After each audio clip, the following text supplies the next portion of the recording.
নমস্কাৰ বন্ধু বান্ধৱীসকল, মোৰ চেনেললৈ আপোনালোকক স্বাগতম জনাইছোঁ। মই আজি এটা মটৰ ঘুগুনি ৰেচিপি লৈ আহিছোঁ। মটৰ ঘুগুনিটো সকলোৱে বনাব জানে, মইনো কেনেদৰে বনাওঁ বলকচোন আপোনালোকে চাই ল'ব। আৰু এনেদৰে বনালে খাবলৈ অতি সুন্দৰ হয়। যদি আপোনালোকে বনাই খোৱা নাই, নিশ্চয় এবাৰ বনাই খাই চাব। আৰু বলক এতিয়া ভিডিঅ'টো আমি মটৰ ঘুগুনি বনাবলৈ কাৰণে ইয়াতে দুটা মিডিয়াম চাইজৰ পিঁয়াজ লৈছোঁ, 1 চামুচ গোটা জিৰা লৈছোঁ, 3টা কেঁচা জলকীয়া লৈছোঁ, 2টা তেজপাত লৈছোঁ, আৰু ইয়াতে মই আদা নহৰু পেষ্ট বনাই লৈছোঁ।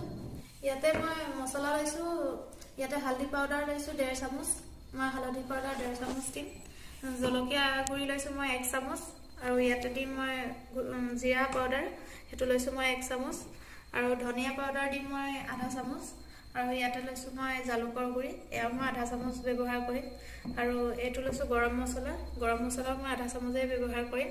নিমখ মই 1.5 চামুচ লৈছোঁ, 1.5 চামুচ মই নিমখ ব্যৱহাৰ কৰিম। আৰু ইয়াতে মই অলপ ধনিয়া কাটি লৈছোঁ।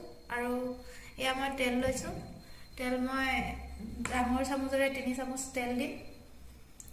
আৰু এয়া বিলাহী মই মিডিয়াম চাইজৰ 2টা লৈছোঁ, আপোনালোকে কাটিও ল'ব পাৰে বা পেষ্ট বনাই হ'লেও ল'ব পাৰে। মই কাটি লৈছোঁ, মই এনেদৰে ব্যৱহাৰ কৰিম। ইয়াতে মই লৈছোঁ মটৰ 200 গ্ৰাম লৈছোঁ, মই 4 ঘণ্টামান পানীত ভিজাই থৈছিলোঁ, আপোনালোকে তাতকৈ বেছি সময় ৰাখিব পাৰে। এতিয়া মই গেছটো অন কৰি লৈছোঁ আৰু প্ৰেছাৰ কুকাৰটো গৰম হ'বলৈ দিছোঁ। গৰম হ'লে মই ইয়াতে তেল দি দিম। এয়া আমাৰ প্ৰেছাৰ কুকাৰ গৰম হৈ গৈছে। ইয়াতে মই এতিয়া ডাঙৰ চামুচেৰে জোখেৰে 3 চামুচ তেল দিম, আৰু তেলখিনি ভালদৰে গৰম হ'বলৈ দিম। এয়া তেল গৰম হৈ গৈছে, ইয়াতে মই এতিয়া দি দিম গোটা জিৰাকেইটা, আৰু অকণমান লৰাই লৈছোঁ।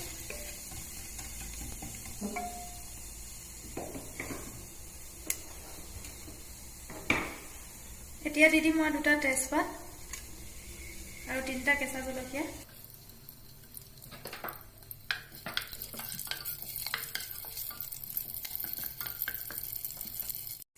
এয়া মই তেজপাত, জলকীয়া আৰু গোটা জিৰা অকণ ভাজি ল'লোঁ।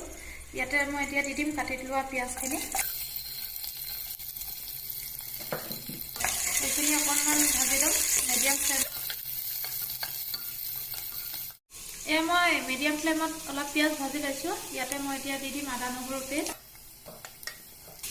এইখিনিও অকণমান মই ভাজি ল'ম। এয়া মই অলপ ভালদৰে ভাজি ল'লোঁ। এতিয়া মই ইয়াতে হালধি দিম, মই হালধি দিছোঁ 1.5 চামুচ, জলকীয়া গুড়ি দিছোঁ 1 চামুচ, আপোনালোকে নিজৰ সোৱাদ অনুসৰি দি ল'ব। জলকীয়া গুড়িটো মই 1 চামুচ ব্যৱহাৰ কৰিছোঁ। ইয়াতে জিৰা গুড়ি দিছোঁ মই 1 চামুচ, আৰু ধনিয়া গুড়ি দিছোঁ মই আধা চামুচ, আৰু ইয়াতে মই দিছোঁ জালুকৰ গুড়ি আধা চামুচ। এইখিনি মই এতিয়া ভালদৰে অলপ লৰাই ল'ম। এয়া মই ভালদৰে গোটেইখিনি মিক্স কৰি ল'লোঁ। এতিয়া মই ইয়াতে দি দিম বিলাহীখিনি। এয়া মই 2টা মিডিয়াম চাইজৰ বিলাহী লৈছিলোঁ, ইয়াতে দি দিছোঁ। এইখিনি মই এতিয়া ভালদৰে লৰাই ল'ম।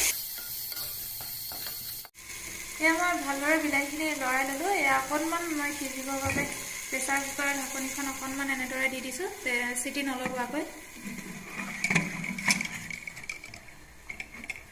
মই 2 মিনিটমান এনেদৰে সিজিবলৈ দিম। এয়া আমাৰ ধুনীয়াকৈ বিলাহীখিনি সিজি গৈছে। আপোনালোকে ধুনীয়াকৈ বিলাহীখিনি সিজি যোৱালৈকে ভাজি ল'ব, তেতিয়া খাবলৈ ভাল লাগে। ইয়াতে মই এতিয়া মটৰখিনি দি দিম।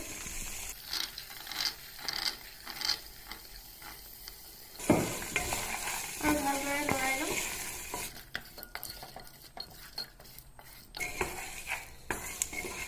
মই গেছটো এতিয়া মিডিয়াম কৰি থৈছোঁ। এয়া মই ভালদৰে লৰাই ল'লোঁ, আৰু এতিয়া মই প্ৰেছাৰ কুকাৰৰ চিটি নলগোৱাকৈ এনেদৰে 2-3 মিনিটৰ বাবে মছলাখিনি ভালদৰে মিক্স হ'বলৈ দিম। মই মটৰ আৰু মছলাখিনি মিক্স হ'বলৈ বাবে 3 মিনিটৰ বাবে দিছোঁ, আৰু এইটো মই মিডিয়াম ফ্লেমত দিছোঁ গেছটো। এয়া আমাৰ 3 মিনিট হৈ গ'ল। এয়া ভালদৰে মিক্স হৈ গৈছে মছলাখিনি। ইয়াতে মই এতিয়া পানী দিম। পানী মই এইটো গিলাচৰে 1.5 গিলাচ পানী ব্যৱহাৰ কৰিম। মই এতিয়া ভালদৰে লৰাই দিছোঁ এইখিনি। ইয়াতে মই নিমখ দিয়া নাছিলোঁ, এতিয়া মই নিমখ দিম। ইয়াতে মই 1.5 চামুচ নিমখ দিম। ইয়াতে মই এতিয়া দি দিছোঁ গৰম মছলা 1/2 চামুচ। কাটি লোৱা ধনিয়াখিনি দি দিছোঁ আৰু ভালদৰে লৰাই দিছোঁ। এতিয়া মই প্ৰেছাৰৰ ঢাকনিখন বন্ধ কৰি দিছোঁ আৰু এইটো গেছটো মই এতিয়া মিডিয়াম ফ্লেমত এটা চিটি মাৰিবলৈ দিম। মই গেছটো এতিয়া মিডিয়াম কৰি লৈছোঁ।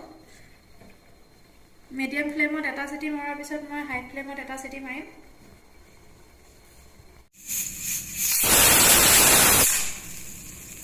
এয়া আমাৰ মিডিয়াম ফ্লেমত এটা চিটি মাৰিলে। এতিয়া মই গেছটো হাই ফ্লেম কৰি দিছোঁ। হাই ফ্লেমত মই এটা চিটি মাৰিবলৈ দিম। এতিয়া মই গেছটো অফ কৰি দিছোঁ। হাই ফ্লেমত এটা চিটি মাৰিলে। এতিয়া মই গেছটো অফ কৰি দিলোঁ। এতিয়া মই প্ৰেছাৰটো ঠাণ্ডা হ'বৰ বাবে থৈ দিম। এয়া আমাৰ প্ৰেছাৰ কুকাৰ ঠাণ্ডা হৈ গৈছে।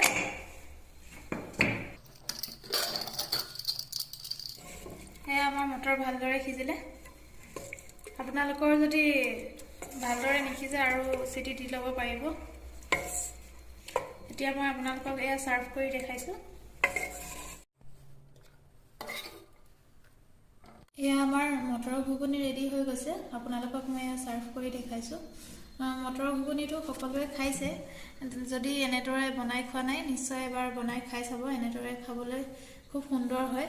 আপোনালোকে এনেদৰে বনাই ৰুটিৰ লগত বা পৰঠাৰ লগতো খাব পাৰে বা ইয়াতে ভুজিয়া দি পেলাই এনেদৰে হ'লেও খাব পাৰে। খাবলৈ অতি সুন্দৰ হয়। আপোনালোকে নিশ্চয় এনেদৰে যদি খোৱা নাই, এবাৰ বনাই খাই চাব। আৰু যদি খাই ভাল লাগে মোক নিশ্চয় কমেণ্ট কৰি জনাব। আৰু মোৰ যদি ভিডিঅ'টো চাই ভাল লাগিলে তেতিয়াহ'লে মোৰ চেনেলটো ছাবস্ক্ৰাইব কৰি দিব আৰু ভিডিঅ'টোত এটা লাইক কৰি দিব। Thank U.